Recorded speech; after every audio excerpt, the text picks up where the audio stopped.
only 0.001% of Trinidad and Tobago's deep sea has ever been seen. We think about scarlet ibis, leatherback turtle, all these iconic animals, right, from Trinidad and Tobago.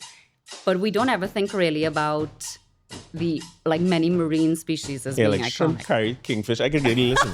They need markets. They're all the edible fish, right? And there's so much more. Really, we're trying to collect information about what species live where and why they live there, and potentially then how we are impacting them. Will Smith and I, we went down into the deep sea together. That's not a metaphor. When I did marine biology, I remember friends being like, what you gonna do with that? You're gonna be broke your whole life. No, we are not going down the islands, Corey. You are now live with us on the Corey Shepherd podcast. Mommy, look out for me. Get through. Don't miss this one. It's gonna be sexy.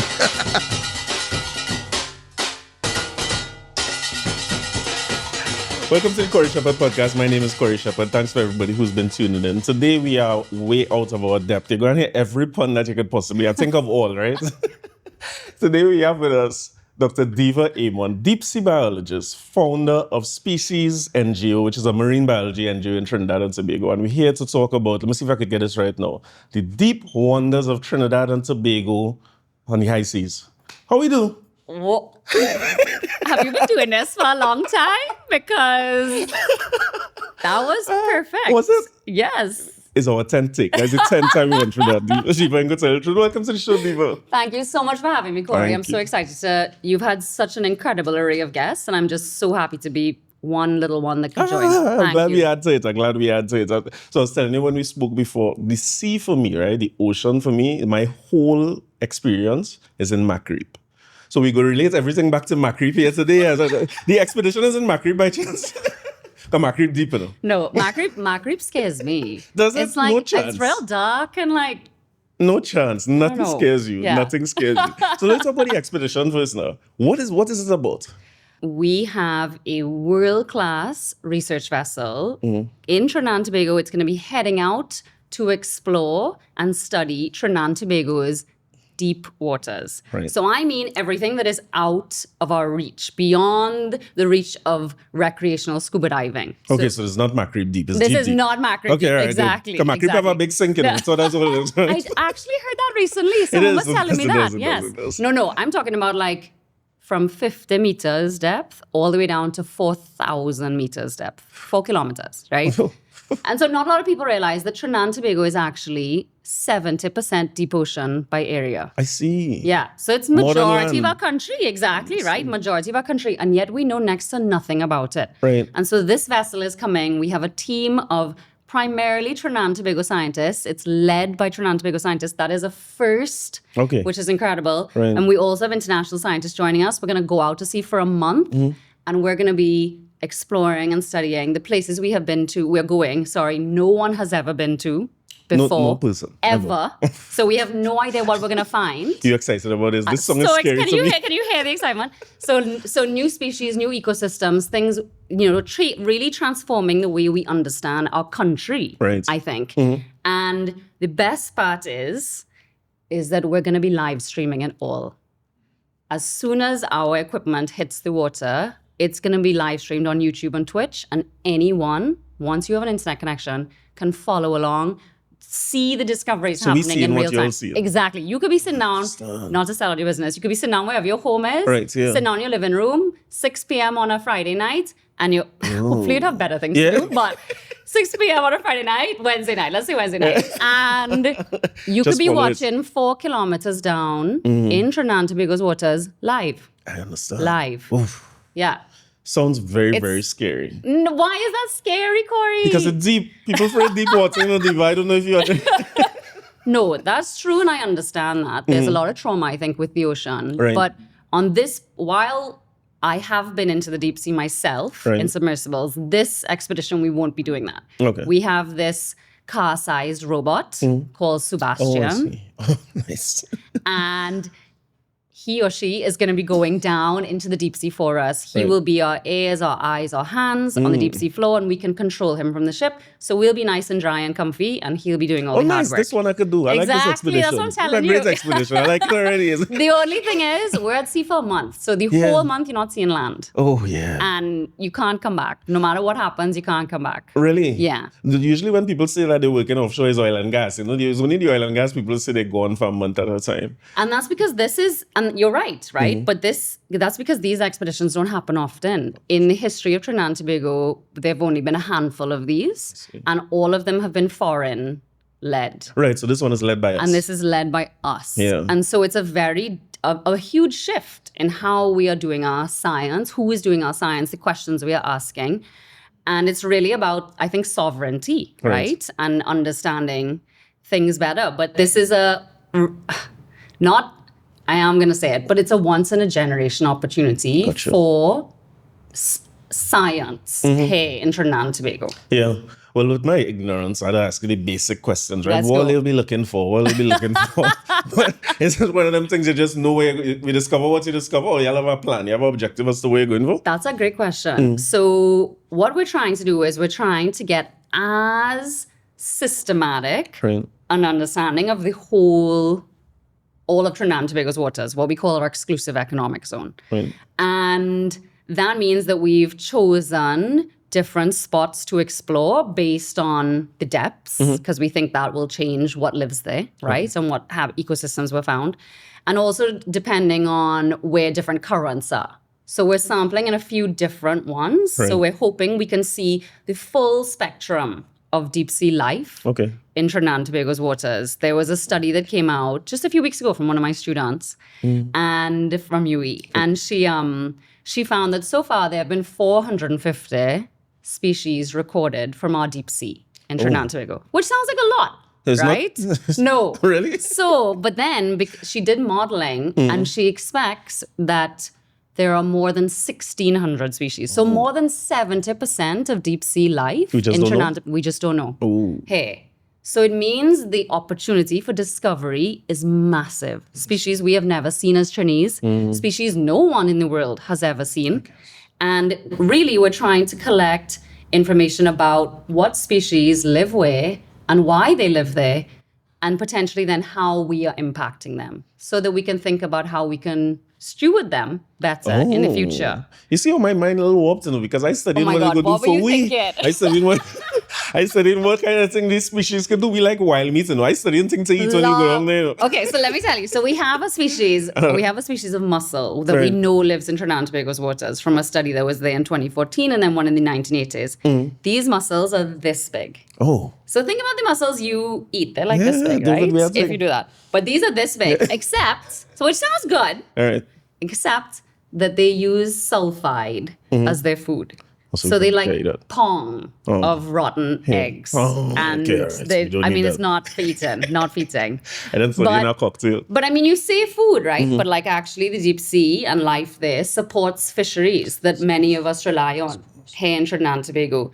There's the potential in the future, if we get a better understanding of what lives there, of new medicine coming from the deep sea. That is a frontier of research right now, is because the deep sea life is really flipping weird down there. Yeah, I would imagine. We'll get on to that, right? But like really weird. They've evolved under very extreme conditions, no sunlight, very little food, crushing pressures, of course, and near freezing temperatures. And so that means that they're accustomed to operating in a way that we are not. Yeah. And so those properties mean that they're perfect for medicine. They're perfect for biotechnology. And so this is the next frontier of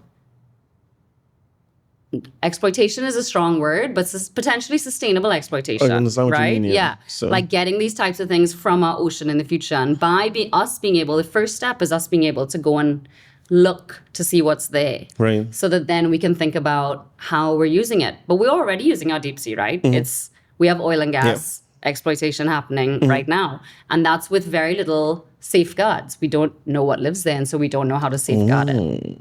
I suppose once you find oil and gas, that takes precedence. Exactly, right? It's like every other industry we talk about here, you know, the oil and gas thing in Trinidad and Tobago. And we understand that, right? It's powered our economy for so long, but you can have balance. You can have exploitation, but you can also have protection in other places. Makes sense. And actually, here in Trinidad and Tobago, we don't have we have one marine protected area, Right. Baku. Okay. Baku Reef in Tobago. Yeah. That's it. Really? It is a relatively small, shallow coral reef. Very special, of course, but that's it. We don't have any others. And we as a country have committed to 30% of our land and ocean being protected by 2030. We're not even at 1%, right? So the coral in space side, the big green coral, that's not a correct. That's not protected area? protected. No, isn't that crazy? It is where that is. It's a UNESCO Man in the Biosphere Reserve, Right. but that doesn't confer protection status. I understand. So all of these amazing parts of our country, things that many of us like treasure, and also that help to support the life that we lead, right? They're not protected. Yeah, And yeah. I think it would be a very easy win for whichever government were to put that into place. It makes sense too, and you say not protected, but probably not known, because if you're talking about 1% being explored, so what causes it to be, beside all that expensive equipment I see, everything there looks like hundreds of millions of dollars, you know? But why is it that we only exploring it now when we have so few and far in between? That's such a great question, and you've already hit the nail on the head, right? This is working in the deep ocean is not cheap. Right. That vessel, which is owned by a US philanthropy called Schmidt Ocean Institute, it was founded by one of the founders of Google. Okay. They and his wife, they started this because they know that deep sea science, deep sea exploration is incredibly expensive. What this ship that's here costs about 80,000 US a day to run. I see. Right? So in total, we're looking at this expedition being 2 to 3 million US. Got you. So that's not something that like countries like ours Of can course. afford every day, right? So it means that actually this isn't just a Trinidad problem, this is a global problem. Most of the less economically developed countries in the world just can't access the deep sea, despite the fact that for many of them, deep sea, as we've talked about, is the largest ecosystem. Barbados is 99% deep sea. Oh, wow. Okay? yes. So it means that for the majority of the area, they have no idea what lives there. They don't understand how it works, and therefore they can't manage it effectively, course. understand if we're impacting it, and then come up with solutions to fix those impacts. Yeah, I guess for the layman, I'm not even thinking of the marine part of our country as the country. Eh? Our country stops on the shore for me, you know? I don't think of it at all. Totally. And that's it's crazy because there's so much opportunity there. The ocean can potentially provide, solutions to some of the greatest challenges that we could be facing, whether it's antibiotic resistance or an energy source or food sustainability. All of these things come from the ocean, and yet we just don't really It makes sense. think about makes it. sense. And I think also, we think about scarlet ibis, leatherback turtle, Yeah, I guess. You all don't these think of the iconic animals, right, from Trinidad and Tobago. But we don't ever think really about the many marine species as Yeah, being like iconic. shrimp curry, kingfish. I could get listening. They need markets. They're all the edible fish, right? And there's so much more. There's so much more. Right, yeah. And we never really think about them as being, prized parts, like iconic species. When we think about iconic species, we think about, I don't know, what do you think about? Pandas, Yeah, I guess, yeah. grizzly bears, I don't know, right? But here, we have these iconic species, and there's so much more in the deep sea that is there waiting for us to discover that I think would be so incredible to enter into the cultural zeitgeist. Who paying for this? Where the monies come from? I'm really glad you asked that, because on social media, we have a great social media campaign happening right now. And a lot of the comments have been very political. How the government have money for this, ting, ting, ting, this party, whatever. Yeah, it coming. And actually, none of those are correct. Yeah. The vessel is owned and operated by Schmidt Ocean Institute. It's a US philanthropic organization. And they have created this vessel so that anybody can use it in the world once you go through this process for free. Okay, gotcha. So they're really like broadening access. On top of that, we have other philanthropic donors who are helping to fund science. Pure Ocean, the Explorers Club, National Geographic Society. And so I also the year before, got the Anthony and Sabga Caribbean Excellence in Science Award. Some of that is going towards this. So it's all philanthropy. None of this is government funded. We're very happy to be supported in other ways by the government. The fact that they're helping to facilitate our permits, etc. But this is all private philanthropic money. Makes sense. So I could see where it gets difficult to do often, because I suppose there's bidding for resources all over the world, because now you have few ships, I'm sure. Exactly. Few people like yourself. Thank God one of us is Trini, you know what I mean? I like that part. But I suppose the bids happen all over the world for these kind of expeditions. So there are a handful of these ships around the world, and this has been a 3-year process to get this vessel to come here. We had to put in an application, go through rigorous vetting. It was very competitive. And then once we were given the opportunity to have the vessel come here, so much planning has gone into this. This isn't like the ship reach, you jump on a ship, you're gone. No, we are not going down the islands, Corey. I thought you just catch your ship the morning. That's it. No, so we're going like hundreds of. Okay, so how far are you from land? Let's start it. So we're working in lots of different places, off the east coast and north coast of Trinidad and Tobago, but like way off, right? And so the closest we'll be is in that place where the giant brain coral is, the Man in the Biosphere Reserve. We are going to try to get some data from there, the deeper places that have never been seen. Right. But then we're working way east, like hundreds of kilometers offshore, right? So you can't just go out there for a jolly, right? Like the team has had to go through sea survival training, for several days of sea survival training. They've had to get a lot of insurance in case something goes wrong. They've had to have various scientific training. Like this has been a whole process. But what is wonderful is that majority of people who are going to be on the ship, scientists who've been on the ship, have never been to sea before. Sorry? They've never been to sea before, right? And so this is an incredible experience for them and could really, I think, change their lives. I would imagine. Right? How come, you're talking about marine scientists and they'll never... So where does be? So they'd be close to shore. Because that's like on little boats, or like they've never been sleeping out at sea, like weeks out at sea, right? Because that's a very rare thing, because they're just a few ships. Of course. But I mean, I'm sure we're going to have plenty of people who get seasick. I, for one, get horrendous seasick. No chance. So I am on Not drugs from what I see on YouTube. Prescription drugs never be the whole time, right? Really? I have drugged to the nines. I have it down to science, Corey. Okay?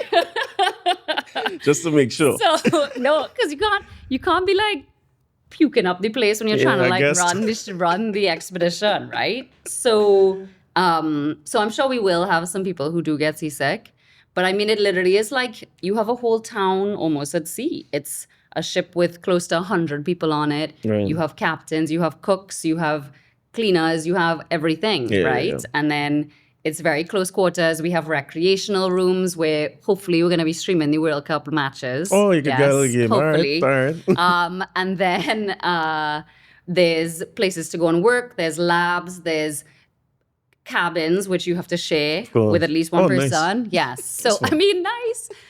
Depends who you end up rooming with, but sure. I have a partner who's work offshore, and I always remember him first saying he going offshore. And when you say ship, I hear boat, right? I hear like rowboat. Down the island. Yes. Rowboat. You didn't even go down the islands boat. You went full Yeah, rowboat. rowboat, fishing boat, So I was amazed. One time he took me on the thing, and it's like a little city, like there's so many people.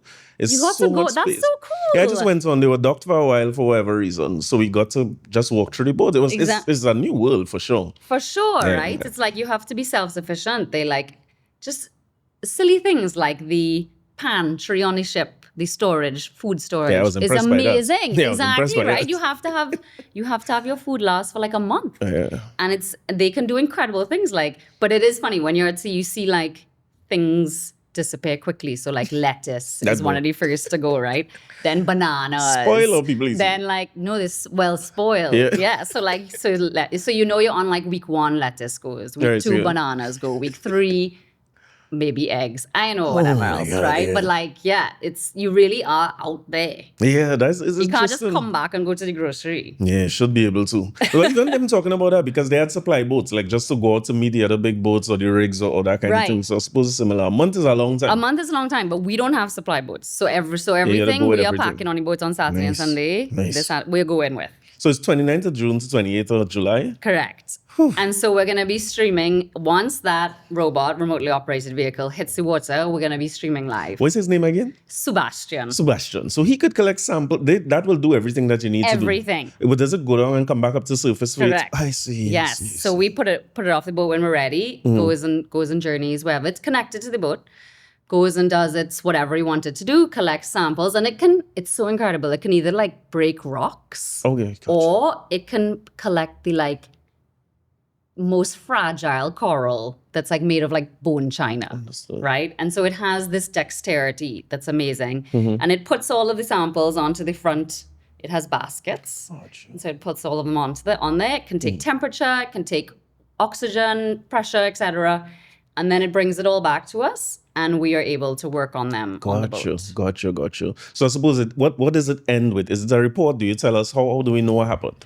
So after this month at sea, we're going to be streaming live. So it's not like a lot of science. You have to wait years and years and years for it to come out. This, you're seeing a lot of the discoveries happening in real time. Right. But once we come back, so for instance, if they're a new species, we can't actually confirm it's a new species unless we have it in hand. I see. So when we come back, we're going to take all the samples we've collected, all the different animals, and then look at them. We're pretty sure the majority are going to be new species, which is incredible, right? And then we'll do different types of analyses.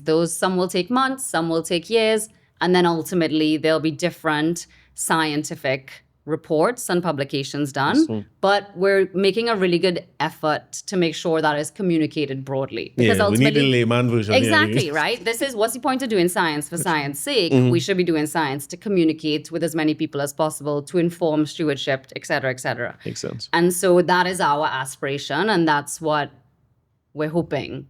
Gotcha. We're aiming Gotcha. to happen after this. Okay, I want to talk to you about what's happening when you come off the boat, right? But again, curiosity, like, so how you know it's going to be new species? How you can tell that already? So we can tell that because only 0.001% of Trinidad and Tobago's deep sea has ever been seen and explored. Exactly.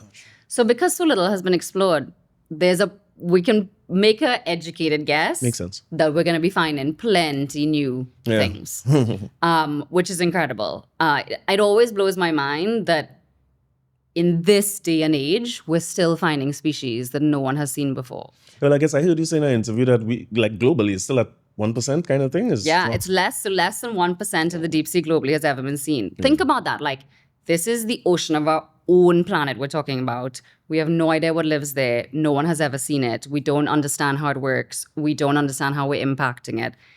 And this is our own planet, right? You see, when you say these things, I just feel like, all right, well, you shouldn't go there.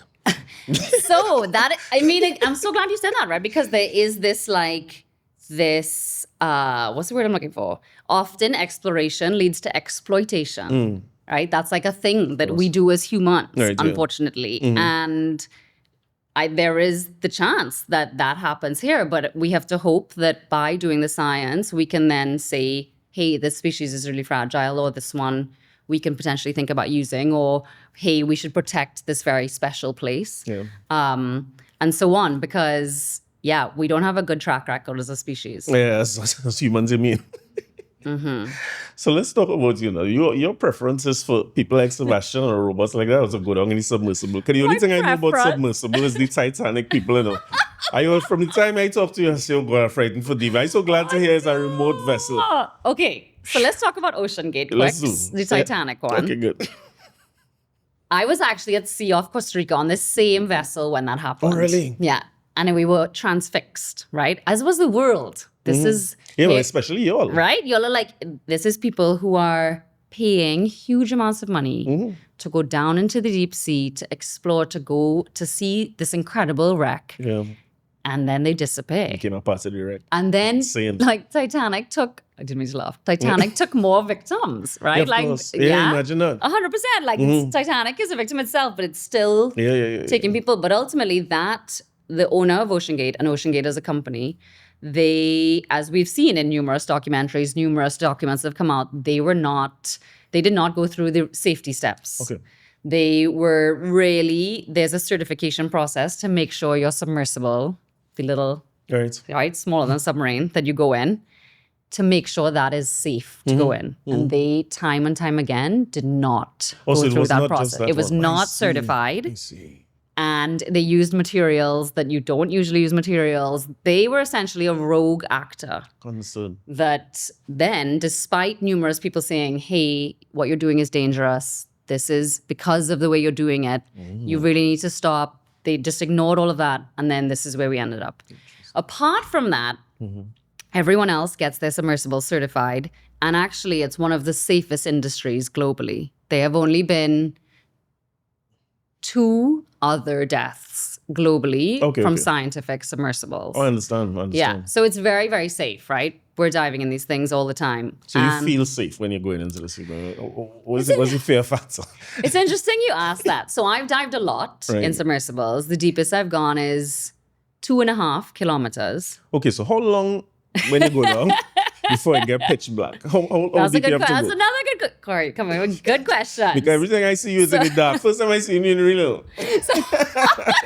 It's pitch black down there. Right. So I've been to 2.5 kilometers depth. But which is 2,500 meters. Right. Once you go past about 400 meters, which is well below scuba. Right. Scuba is like 40 meters. Okay. Once you get to 400, there is no sunlight.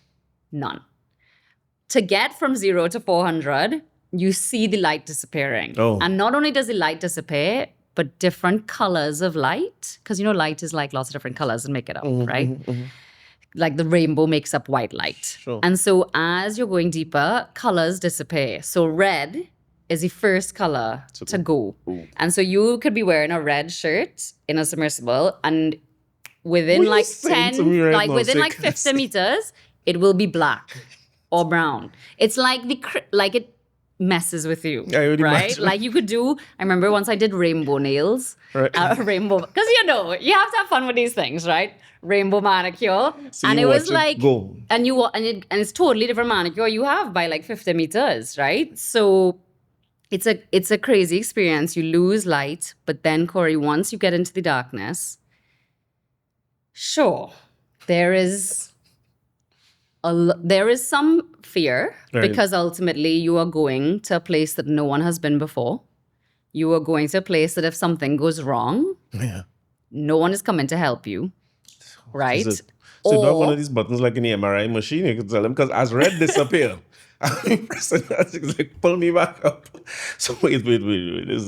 So if you're down there and something happened, who is, you tethered or something, or how is it? So if you're down there and let's say you get trapped, right? Like you get caught on a fishing line, maybe you have depending on how much air you have a few days where people can come to rescue you. Okay. Right? But more often than not, that is not what happens, like what we saw with OceanGate. Gotcha. They didn't even know they didn't even know they were gone. Yeah, of course, it was milliseconds, right? And you're crushed. You don't know.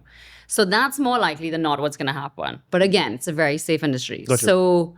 So you are feeling a little bit of fear because this is still quite rare, right? This is, you're going somewhere no one has been before.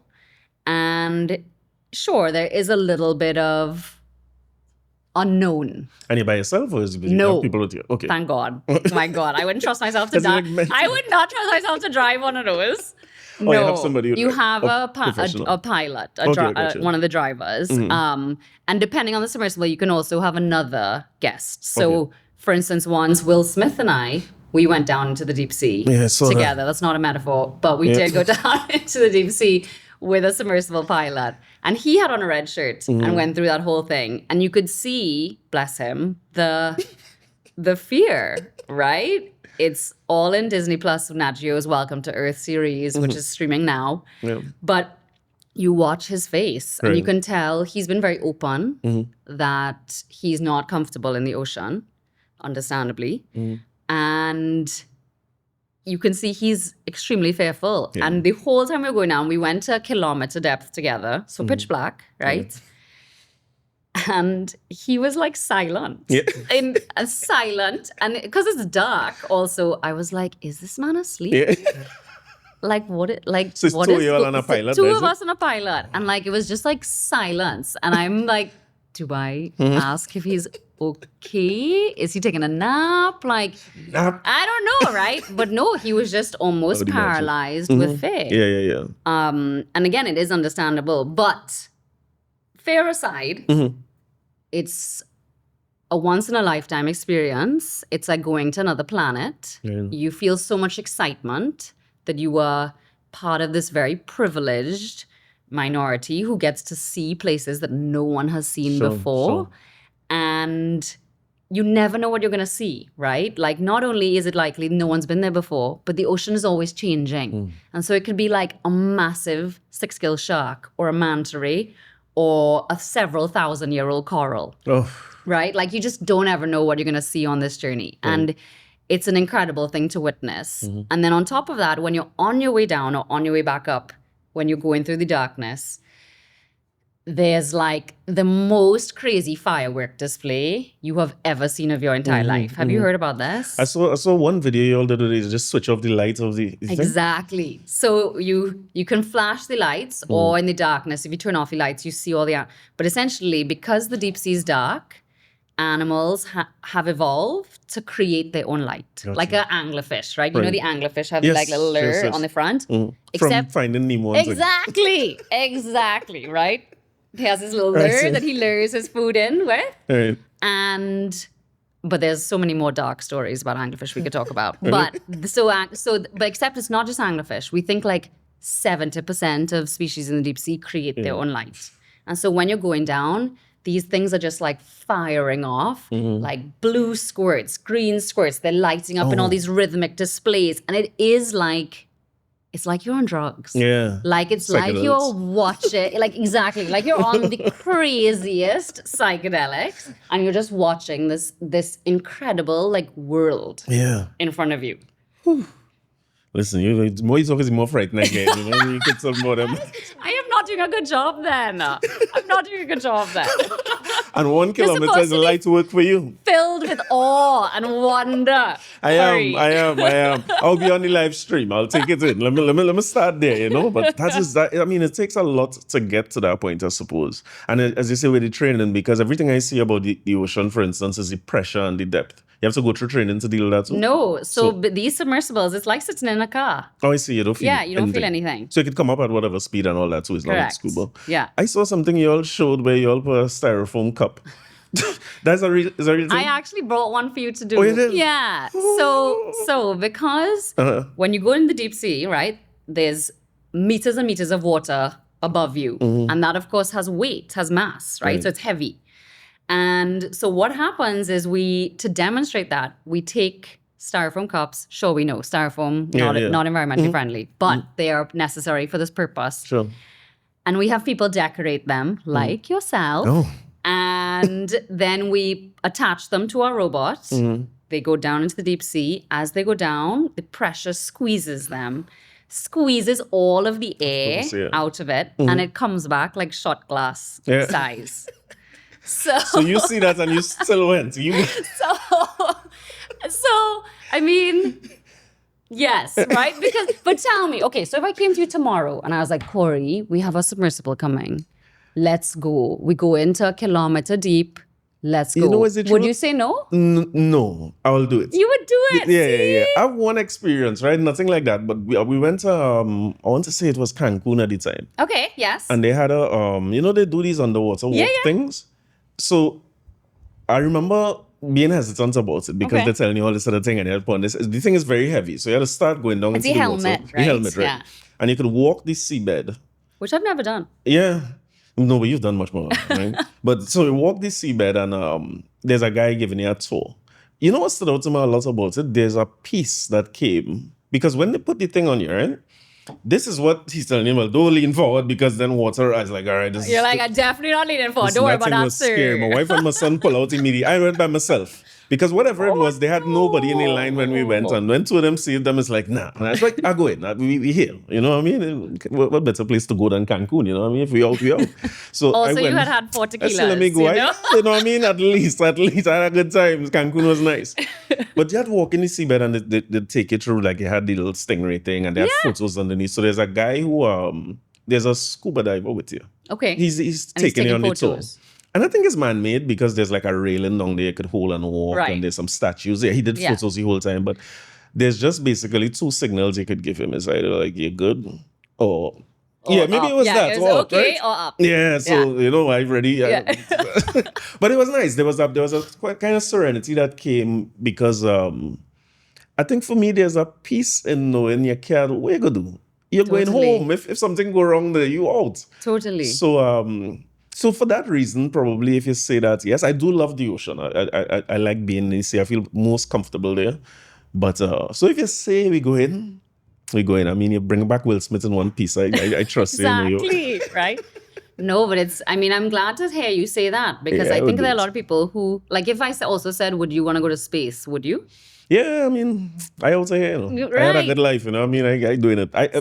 Just to be able to, because there's something intriguing about somewhere nobody's gone before. I agree with you on that. Totally. A little bit, right? I'm not as excited as you. Totally. But there's something about that. So I think I will go. Is that the experience you have with most people? Like people will go. I think most people definitely. There are sure a minority who are like, nah, not me and that. Right. But most people, they, as you say, they want this. I think it's human nature, right? To explore. That's why, like, for hundreds of years, thousands of years, humans have been going all over the planet, places that no one has ever been before, and finding, Yeah. you know, climbing mountains and going to the deepest point in the ocean and whatever, right? Just because you want to. Yeah, I guess there's Because there's like something that there. conquering. There's something I there. guess. So we have about an hour to figure out how you get into this figuring out. Is it because something about you caused you to go there? Because I was reading something too about is the Mariana Trench you'll call it, where's Yes, there's the deepest point on Earth. you went. So so the Mariana Trench is where the deepest point is, Right. 11 kilometers deep. I didn't That's go like there. going south. That's like That's like from going- here to Shogunas. It- You know what? 11 That's a really kilometers. good Check and analogy, see where- actually. Check That's and a see how really far good from here analogy. 11 kilometers is from here. I don't like it. I don't like it. I drive 11 kilometers to come here in a car. It's like we have a social media post coming out, and it's like Trinidad and Tobago is 4 kilometers deep. That's like going around the savannah twice. Right? That's like if you lined up 4,000 double vendors next to each other, right? That's like it's like 17 to where? Right. Shogunas? Yeah, that's it's far, right? So yes. But what was the question? Mariana Trench. Right. So- So I have been to the Mariana Trench. We've worked up to 6 kilometers deep with robots. Right. But I've never actually been to the deepest point on the planet. Only I think by now it's like 30 people in the whole world through history have been to that point. So is it one of these things in your profession, like Everest, where you count how much people went and everybody wants to go and is like I that? mean, I would say not necessarily in marine science, but I just think in like the exploring community, Gotcha. which is very alive, right? A lot of So- very wealthy people are in this exploring community. Right. And they just want to go to the bottom of the Marianas to say they have, right? They want to climb the tallest mountain. They want to go to the deepest point. I and then they guess. want to hit space. Yeah, why not? You I know, suppose. knock off the trifecta or whatever it is, right? Well, you would go to space, I should ask you this, would you? It's interesting. My sister is actually an astrophysicist. All right. So she studies space and she studies outer space. I study inner space is what we call the deep sea. But, you know, I would because just for exactly what you said, you get the opportunity. Yeah, you I would guess, take yeah, it, just right? had to go. You Though, cannot do that. Would I be afraid? Absolutely. And yeah, I would. I would definitely want to go to Mars. I want to come back. Yeah. I'm not tired. I'm not tired of Still have living some yet. life to I have live. things to do. I have, people to see, things to do. Got you. Yeah. So we get some of your origins now. Where you come from that you and your sister? What was happening in all your household? My parents, I don't know what went on there. What did they do? My mom flew for Biwi Yeah. for like 30 years, and my dad built sailboats. Oh. So I guess that's where some of the ocean came from. But Yes. like, Well, Biwi outer space, maybe. I mean, sure. I mean, many people would probably say that about Biwi.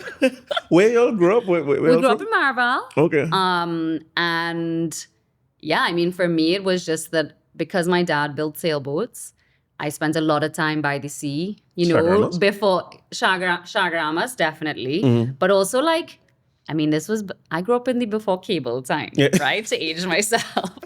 And so on the weekend, like, what were you doing? You went to the beach. You went Maracas, course, right? right. And so that was my childhood. Right. On the beach, in the ocean, whatever. And I specifically remember, Corey, like, standing at the water's edge or being on like a sailboat down the islands or whatever, and just wishing I knew what was swimming Really? down there. Yeah, I'd like look down, and of course our water here is not like Barbados Yeah. water, right? Not But quite. you like look down, not quite. And so you look down and it's like murky, and I'm like, oh, I wonder about all the amazing things down there. And fast forward now 30 years, and I have tools that allow me to see these Yeah. things, and we're finding things that no one has ever found before. And I feel very lucky to be able to do what I do. Yeah, that's unique because I just look for one of the two to come out. Yeah. When you see, I say, why in here? Let me come out and it's a bacon shack. Or let me see a bacon shack and tell you what I want. That's insane. So you think that as early as that is where your love for the ocean came from? Yeah, definitely a lot of my earliest memories revolve around the ocean. Like I remember, I think we went Barbados for a weekend. I must have been like 3. Oh, wow. And I remember, I don't know what the circumstances were, but there was a dead manta ray on the beach, like a big, big manta ray. And I just, to remember that as a child, Yeah, right? Like you're like 3 years old being like, wow, what is this weird ass animal? And why is it dead? Like, I'm feeling very sad about that. Oh. So I think a lot of my childhood here really shaped that love for the ocean, and also the curiosity of wanting to answer questions that no one has ever answered before. Understood. Where you went to school? I'm in convent, Port of Spain. Oh, it's convent. Yeah. I have to get my son Can't hear the I accent. get my son to go convent. Yeah, I don't know. Wait, do you want your son to go convent? Well, if only to into marine biologists and space explorers and things, I mean, maybe he I should can get go me. Form 6, Why not? You know, I mean, this is 2026. You know, Yeah. I mean, it's a new world. Who knows? Who knows what will happen by the time he reach there? But I mean, but when I did marine biology at university, I remember like friends being like, what you gonna do with that? You're gonna be broke your whole life. Like what? Like they would all be lawyers, engineers, doctors, and of course, all of those things are so important and course. critical, and we can't underscore that. But so I was very much like the ugly duckling, right? Like the one where they were like, she gonna be on the beach eating sand for the rest of her life. But actually, fast forward, and we're seeing this huge shift globally. I think since COVID, especially, we're realizing how important our natural world is. Yeah. And without being able to know, understand, and value it, we will find ourselves, humanity, in a very sticky place. Of course. And so I think there is new recognition about the importance of these types of roles. For sure, the truth is that it's important in so many different roles. We Yeah. have a real doctor, lawyer, engineer society. You know what I mean? So your parents happy when you tell them undergrad you went away to study? Or where I you did study? I went away to study. I went to England for university. I see. And my dad, I should say my dad is British. He lives there and has Okay. lived there for the last 40 years. Okay, But my gotcha. mom is Trinidadian and my dad is British. So I went away to study. Right. And I mean, oh God, like if they weren't happy after this, like, come on, I took Will Smith into the deep sea. Like, if they're not happy after this, which is very, very possible for Caribbean parents, Yeah. they'll be like, so next time, Obama. Yeah, You know, we gotta step like, this up. always do a little We gotta better. step this up. Yeah, 100%. But so I do think they are happy and they Yeah. are proud. But I mean, this expedition is really a dream come true. I left after I did my master's. I went on my first expedition, and it actually coincidence left from Trinidad. I see. We have a very good port, and so they were mobilizing here. And my master supervisor, who is British, he invited me on board because he knew I lived here, right? And so we went to the Cayman Trench, which is the deepest point in the Caribbean Sea. It's about 7 kilometers deep. And we found these incredible new ecosystems, So all this of is these when new this species. is remote vehicle now? This or- is also a remote Okay, vehicle. gotcha. Okay. Exactly. And though I did go to some, in a later expedition, I did dive at Okay. those. And we found all these new things, and I was hooked after that. But I left. This was, how old was I? was my master's. So 2009, Right. 2010, around there. Mhm. And so now, 16 years later, we are leaving from the same place that I left on for my first expedition. And now I'm leading the expedition. Oh, that is nice. And it's not a team of British scientists, it's a team of Trini scientists. Congrats. And so this really feels like a very full circle moment. Yeah. And I hope it's the first of many. Yeah, well, it's good. It's good. It's good. And I think it is meaningful when I saw the work that you're doing, because we get hope and inspiration from all kind of places sometimes. And just as people from here, it's good to see people like us in spaces, because that there's somebody now who by the beach, hopefully they watch it being careful, but they by the beach like you are 3 years old and wondering the same thing. It's just the truth. That's what it is. So when they see people like you is encouraging. But the initial, when you went, you did marine biology is where you went and do? Exactly, yeah. And that's Southampton? Yes. And then your PhD is in that How as did you well? know that? David and these fellas, listen, these fellas are good Marcosias, you know, they're not. I'm like, stalker. I mean, No, yes, Southampton. And then since then, I've worked in Hawaii, I've worked in London, I've worked in California. But now I'm very happy to be home. yeah. Because I think there's so much for us to do here. And it's not just the research that needs to be done, but it's also creating new generations Of course, of scientists. And also about working with the government to make sure that these incredible natural resources that we have here can are be around for protected. generations to come. Yeah, right? yeah. So when you say things like that, it takes me back to Book Reef, right? Because when I was a child, Yeah, boy. I remember what Book Reef was like and 100%. what is called the next place again? Nylon pool. Nylon Pool. Yeah. I remember that tour. And I remember going recently, and it's a whole boat ride, it's a whole fete, you know what I mean? I was one Treasure Queen. It was barely anything to see compared to what I saw as a child there. Yep. So was it expected that the Book Reef was depleted? Did people know that? So since the 60s, 70s, Caribbean reefs across the board have been very much in decline. Okay. And that is because of the amount of development that we have happening here. So there's a lot of sedimentation from coastal development, etc. And then when you combine that with other types of pollution and climate change, right?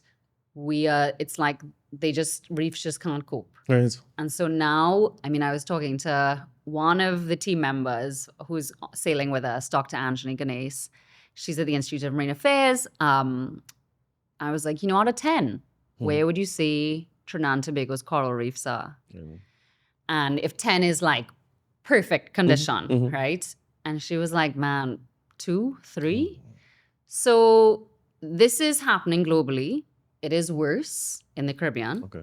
But, Baku, there are secret patches of Baku where they are, like, for instance, elkhorn coral, the ones that look like the antlers of elks, Right. where they're coming back. Okay. Right? And so with the right actions being taken, we can try to turn things around.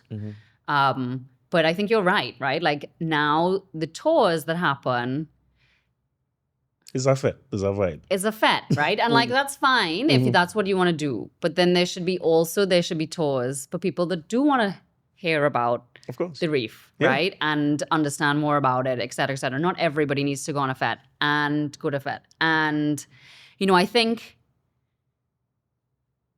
in Trinidad, we have a really, really poor track record, Trinidad and Tobago. We have a really, really poor track record of protection and enforcement. And Yeah, he across the board laughed. on any He field. laughed. I did not laugh. No matter He what laughed. field. And no, in anything we're In talking anything, about, in right? anything, yeah. And there should be places here in Trinidad and Tobago that are off limits where you can't. And sure, like again, probably before our time, people used to be walking all over Baku. Do you Yeah, I remember that? remember a big part of our Used to get tour was little the jelly education. shoes, 100%. right? So a big part of our tours was that education where they tell us why we need to preserve it, how to treat with it, what to touch, what not to touch. But I don't know. But what like people back say in the now. day, they used to give these jelly shoes and I you used to go remember on you used to walk walkouts all on it, over. That's And right. so like it Or break off shows piece and keep it something. 100%, Yeah, right? yeah. So it shows we can make positive changes, right? But there does need to be that stepping up from regulators, from the government to put in place these rules that people will have to abide by. And it's not just like the reefs in the natural world. We saw the jet ski accident happen a few months ago, the awful tragedy happened in Pigeon Point.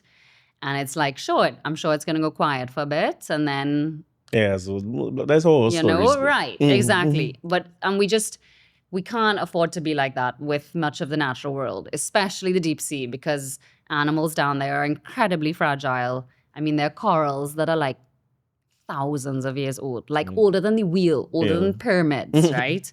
And so they don't deal well with impact. And so we need to tread very, very carefully. And that requires some leadership from those in power. Of course. So part of your work is the advocacy to get those things done? Yeah, so we have, 5 of us set up a marine and ocean NGO here called SpeSeas. Thank you for flagging at the beginning. And we do research, education, and advocacy. And so part of that is doing science like what we're doing on the expedition, but then taking that science to policymakers so that we can try to see positive change. But then also, for instance, ahead of this expedition, we've been going into schools around Trinidad, around Tobago, to tell kids all about the expedition, how they can follow along. Many of them are going to join us virtually on the ship, get a tour, see the deep sea, etc. Because this is how we have to change the hearts and minds of people, right? Yeah. If we want things to be better. For sure, and people, the public to be sensitized to it. Because I was real encouraged when you said you had schools, and you said you had some visits on the vessel, right? Or at least calls where people could join in. We're going to do a few things. So before we leave, we're having several members of government. They're coming on board to see the vessel, which is very exciting. But then once we set sail on Monday, we're going to have at least 16 live interactions with whether it is members of the government, schools, primary schools, secondary schools, some NGOs, whatever. And they will join us live so they can A, see the ship, B, see and hear what we're discovering, and C, they're also they can ask us questions, see science happening in real time. And that's something very special. I mean, when I used to go to, so again, I'm aging myself here, but on the first expedition I ever went on, again, to the Cayman Trench, and then Antarctica after that and a few other places, they used to give you an email address when you got on your ship. And that was the only internet you could get, that email address. And then they would, twice a day, they would download everyone's emails. Oh, that's fun. And then, but they couldn't be over a certain size, right? Otherwise they would bounce. So, and that was the connection you had. If you wanted to call somebody, you had to get a phone card and then be dialing up in your room phone, like whatever. Whereas now, the students who are coming on this expedition, I'm like, y'all don't know how easy y'all have it, okay? Of course. They could just be with Starlink. They could just be like, WhatsApp calling. They're like kids at home or whatever it is, right? So it's a very different time. But this incredible internet connection we have is giving us this opportunity where we can bring the deep sea and the science we're doing to thousands of people in Trinidad and Tobago. Recently, this same ship was in Argentina, and they were doing the same thing, deep sea exploration, and the expedition went viral. Like, they were literally getting millions of views a day on the live stream, right? They were playing it in gyms, gas stations. People would literally tune in every night. Families would tune in every night to watch things happen, right? It just went crazy. Yeah, I guess you're right about the innate, the need to explore for people. So we'll set up the call at Diva when we by the firework time, right? We'll set up the firework. Come here for the fight. No, you can't see the fireworks through a camera. Oh, right. It has to be a low light camera. Of course. But we can set up, and then you'll see new species, new ecosystems, I would love to talk to you on board. Amazing. Yeah, it'll be good. Right? That way, when you invite me, I could say, I see that already. I don't want to go into submersible. You've seen it before. Oh my. That might be my way out. Now, when you mention students, it's UE, right? It's UE students who come in, so they would be studying marine biology, no? So we have students, exactly, who are studying environmental science. Okay, we have undergraduates, we have postgraduates. Right.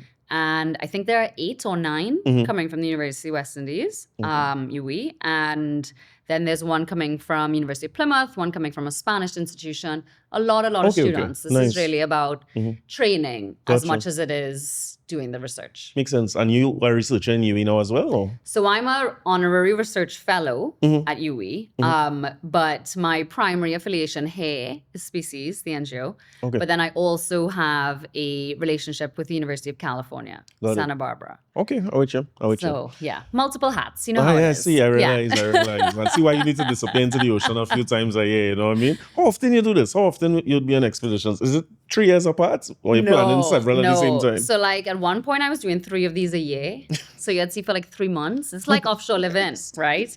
But this one, I mean, this is the first. This will be the one and only this year gotcha. for me. This year. But it's hard, right? I think people don't talk about how hard it can be to sustain a personal life. Of course, yeah, when you're that doing could be a these lonely kinds of life, things. yeah. 100%, right? So no, I'm very happy. This is the only one this year. Yeah. And it's going to be great. It will. We're looking forward to hearing from it. Something you mentioned there about the kind of untouched, when you talk about corals that are thousands of years old, my first thought was, okay, well, thank God humans can reach it. It's only people like you who trained and went through everything and have a passion for it will go there anyway.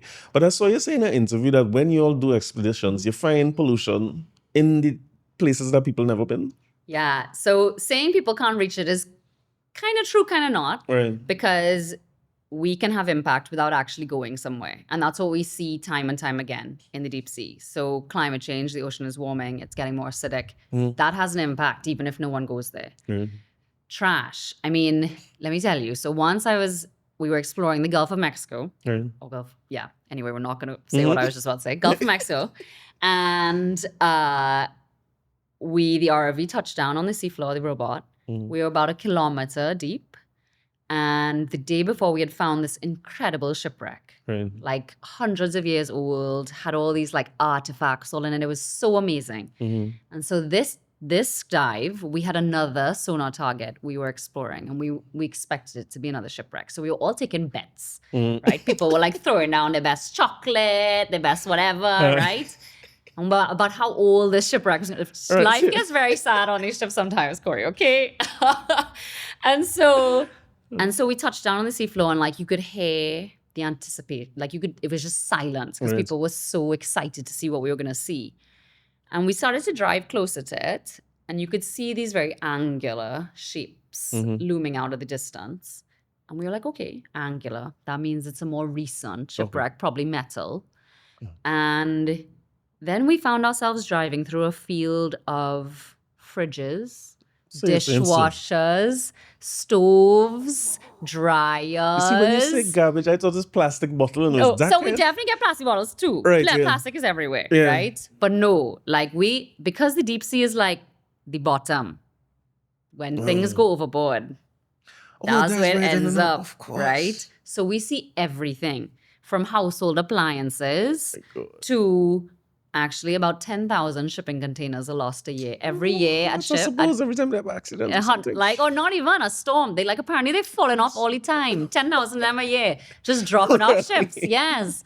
And those end up in the deep sea, right? There's plastics. There's chemical pollutants. I've seen everything like dolls, clothing, like cups, plates, like garbage bags filled with God knows what. I don't want to know. So the deep sea ends up being this sort of repository, the last resting place of many things. And then because it's so cold, a lot of things last for a very long time. Exactly. They're very well preserved. And so all of these things have impact. So often we go to somewhere for the first time, and even though no human has ever been there before, we find evidence of ourselves before we've been there. Oh my God. Yeah. And this is time and time again, right? From the Mariana Trench to Antarctica to right here off Trinidad, I'm sure we're going to see some. Yeah, I guess. Yeah. Now I've seen my millions. Because this just is now is intriguing. Like, I just want to watch this live stream. But to see what kind of trash we find. Let me see what you had on there. It's interesting. But I mean, like, it's sure, trash, yes. But you have to think about all the other amazing things we're going to see, right? Like, there's, like, life down there is like, Dr. Seuss. Like Cat in the Hat, how he had all those like weird animals. That's like what life is like on deep sea. There's glow-in-the-dark sharks. There's coral that's thousands of years old, older than the wheel, right?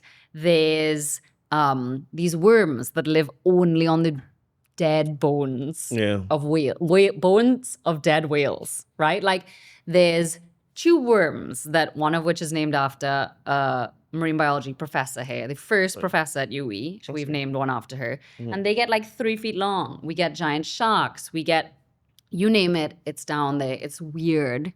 And that's what we're so excited to see. Glow in dark shark. You go in by these glow in dark sharks. I don't know. How cool is that though? Shark done stay already. We going in the dark for. Go in the dark, like so you can just like creep upon you. Hello, Corey. You see why Will Smith get quiet? That is... No, there's like a sea cucumber that swims that we call the headless chicken monster because it looks like a literal like headless turkey, right? Like there's all of these weird but totally amazing things like anglerfish. Can I tell you a story about anglerfish? Please. Okay. So anglerfish, of course, the deep sea is dark. You've said that so many times. And it's massive. That means it's hard to find. Oh, so the fish itself is massive. Or the deep sea is massive. Deep sea is massive. Fish is not that big. Okay. And so that means it's really hard to find a mate. Okay. Right? We think it's hard enough for us, like walking around with apps and like all the other things. Like, no. They don't have any Tinder down there. And it's dark, right? So they struggle to find each other. So when they do find each other, the female anglerfish is about 60 times larger than the male. So let's start there. All right. The male, she has her beautiful lure, right, that lights up. He doesn't have that. Instead, he has giant nostrils and giant eyes. Okay. So you can tell he's very attractive. Okay. The cutest. And when he finds a female, he gets so overwhelmed by her charisma, her scent, her great looks, that he bites onto her. He bites onto her side. And when he bites onto her, it triggers this whole reaction inside of his body. And before he knows it, his lips fuse to her side. So he can never leave again. Oh, it gets better. We're not done. So the lips fuse to her side. And then all of his whole blood system, like veins, arteries, all starts to dissolve, right? And then before he knows it, he is permanently attached to her side. He gives her sperm whenever she needs, and she keeps him alive by giving him everything he needs. And that is how they spend the rest of their lives. Anglerfish is Trinidadian. Anglerfish is Trinidadian. I think many people would joke and say, like, we've all had an ex like that, right? So Trinidadian women have been to the deep sea before in life. I would say Trinity men, but sure. That is insane. Yeah, interesting, right? And so these are the kinds of stories that we want Trinis to know about, to be fascinated by, to laugh at. Because they exist, like these iconic species, these iconic ecosystems. They're in the deep sea too. We just need to get them in front of people to be captivated. All right, well, we sold. We definitely going to talk to you while you're on the ship. We'll bring some light. Whatever bet all you're making, I want a side bet. If you're only looking for whatever you discover, I want to be in on the pool. I won World Cup pool with David and them. I lost that already. So I'm looking for something to join. So when this is done, what you have planned? Where are you going from here? So excitingly, on this, so I dabble in TV, right? I'm a National Geographic Explorer. I make a lot of TV for them. For instance, if you have Disney Plus or National Geographic, you can find Welcome to Earth, which we did with Will Smith. And we're currently in the process of making Secrets of the Deep, which is exciting. I've just done my first shoot, which was in Mauritius with sperm whales. Swimming with them, diving and swimming with them, which was incredible. This is not submersible, or you just this was just free. And let me tell you, like some of those, it was an incredible population of sperm whales off Mauritius that only has 25 individuals, mostly women, female, and children. Gotcha. Because the males tend to go off and roam the oceans, right? And just like humans, the female whales all help to take care of each other's children. So like aunties take care, friends take care, and they all sort of rear the kids together. And so I got into the water with these to film them and film with them. And think about kids, right? Some kids are a lot. Right. Yeah. Right? Some kids are a lot. Some kids just don't have a filter. Kids are just like all up in your business. That's exactly how these whales were. They were literally like big kids, except big kids, I literally mean bigger than this studio. Of course. Right? And so you're having this whale that's only like 3 years old, but it's like coming at you because it wants to play. And it's coming at you because it wants to see what you are, right? And be inquisitive. They don't bite And something. so they don't, but they do. The sperm whales have like a long lower jaw Right. that's really skinny. Right. Think about Moby Dick, right? Yeah. And so they don't really bite, but I mean, Don't really bite. No, You they saying don't. some words here that. but they're incredible because they use that lower jaw to hunt giant squid. Okay. Right? So they hunt. It's incredible to think about. They go on these deep sea journeys every day, the moms, to find food, giant squid down in the deep sea. When they go down, she stays in contact with her baby the whole time at the surface through clicking, Right. how they talk to each other. And so the baby knows the exact clicks that it's its mom. And then she comes back having fed her fill, like eaten her fill of giant squid, and she feeds her baby young. And so these animals, which we think of as being shallow water species like sperm whales, like leatherback turtles, they actually spend a considerable amount of time in the deep sea. Yeah. And so it's almost like changing the way we think about animals and where they live, right? These are actually deep sea dwellers and not shallow water dwellers. Okay, gotcha. But so all of that to say, I'm currently filming a new series for National Geographic, Secrets of the Deep. It'll be out either next year or the following year. And really excited about that. Yeah. You are frightened for you, you leave good marvel, you making some life choices. Last thing, I'm curiosity kill me. Last thing, but so with things like those, you sure you'll be safe? Like, what is the safety? This is worrying. I like the submersible thing that can bite you in there. So when you're going in there, you know that the species is not going to try to attack you. But you all know that already. So because of the pressure, these submersibles, depending on what depth, so the ones that go to a kilometer, Right. they're made of acrylic, Right. right? The acrylic is 7 inches thick. Okay. So like, I can't even do that. Yeah. It's so big, right? Like bigger than this. Right. And so nothing can get to you Okay, through good. that. I like it. But then the ones that go deeper are made of titanium, Okay. 7 inches thick. So again, Nothing nothing can gets get to you. Got it. That this is doing deep sea scientific exploration is one of the safest Right. things you can do. It's far safer than getting in a plane, far safer than getting in a car. And these are things we do every single day. Okay. So Corey, when I Alright. call you in Oh, a few years' Lord. time and I'm like, Corey, the sub is Oh, here, we Lord. go in. I go in, but you now tell me you're going to swim with the shot with the, what is this? Sperm whale. No kind of, what going on? You just free diving? Why are we Yes. doing this? For what? It's just vibes? What? No, because we're filming with them. So it's just to learn about the species. To learn about the species and to also be able to share it with Okay, as many people as possible. All right. I see where your passion lies. But let me tell you one thing. Please. So when you go in, so for me, I love going down into the deep sea. Again, it's such a privilege Okay. to be amongst the first people on the planet to see these places. Mm-hmm. But there's something about when you're coming back to the surface and you're seeing it getting lighter and lighter and lighter and lighter, Mm-hmm. and then you break the surface of the ocean and you're able to open the hatch, etc. It feels like coming home, that you're hit by sunlight, you're hit by all these smells, whether it's the smell of the ship or the smell of the ocean or whatever it is. It is literally like coming home. And so one of my favorite parts of going to the deep sea is coming back. I'm glad to hear that. So I'm so glad that we want it back, you know. We want it. How long you stay down? That's a great, I'm glad you asked that. Yeah. Because it can be like 10, 11 hours and there's no toilet. Oh, that's fun. So is that depends kind of situation? What going on? So you have a few options. Depends is one of the... You are joking, you're laughing. But depends is one of the options. Yeah. They literally say to you before you go down, you can wear an adult diaper. All right. You can dehydrate yourself, I suppose. which means like stopping drinking the day for some before, days. right? Or you can, for men, it's easier. You have your little like... Yeah, I suppose. I don't know what you call them, like the little pee contraption thing, Whatever. right? It's called a corner. It have a corner in anything? Like a little corner like that? Is it really called a corner? No, you just go in a corner as a man.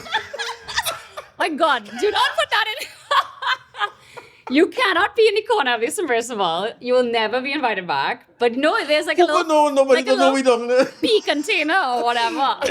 But no, because you're like, we're so... Remember, Of it's like course, small. yeah, So you're yeah. it's so close, I'm like touching you, Oh, is right? that tight? Like you're literally like sitting down tight. So much as if you had to do anything more than wee-weeing. Yeah. You'd never be invited back. Oh my God. Never be invited. That would be a horrific thing for anybody. Yeah. Every So you time I need to feel prepare. convinced, You every need to time I feel prepare. convinced, you bring me right back to land. You take it in my creep. You take it in. We are actually going to have a WhatsApp community where we'll be putting out updates every day when we're getting in the water, what we're going to be exploring so that people know Yeah, when we to gotta follow. check on you for your own safety, you know. And I should definitely like plug. So please follow along. Mm-hmm. You can watch via, the ship is owned by Schmidt Ocean Institute. So they have a YouTube channel, a Twitch channel, follow along live streams there. To be there. Or SpeSeas, follow all of our socials, or Schmidt Ocean Institute socials. Just spell species for people. SpeSeas. Oh Thanks. God, I find you set. You know much I Google looking for species before. So follow along. We'll have a WhatsApp community. Anybody can join. This is really about bringing the deep sea to Trinidad and Tobago. We want this to get to as many people as possible. Yeah. We join, and all of us join. And we're proud that you are one of us. It feels good to have you there. It feels good to even, I didn't know it before, but now we know we have a Trinidadian-led expedition. But Diva, thank you so much. I appreciate you taking the time to come through. I know it's a very, very busy time and you have plenty running around to do. I thought it's just like flag down. So I'm happy to learn Funny about bus it. route. I feel like a little less in the dark now. I feel like I In the had dark. 450 feet rather than a little less in the dark. But thank you very much. Thanks so much for coming. Thanks for having me, Thank you. Corey. We'll talking That to you was great. soon. Yeah?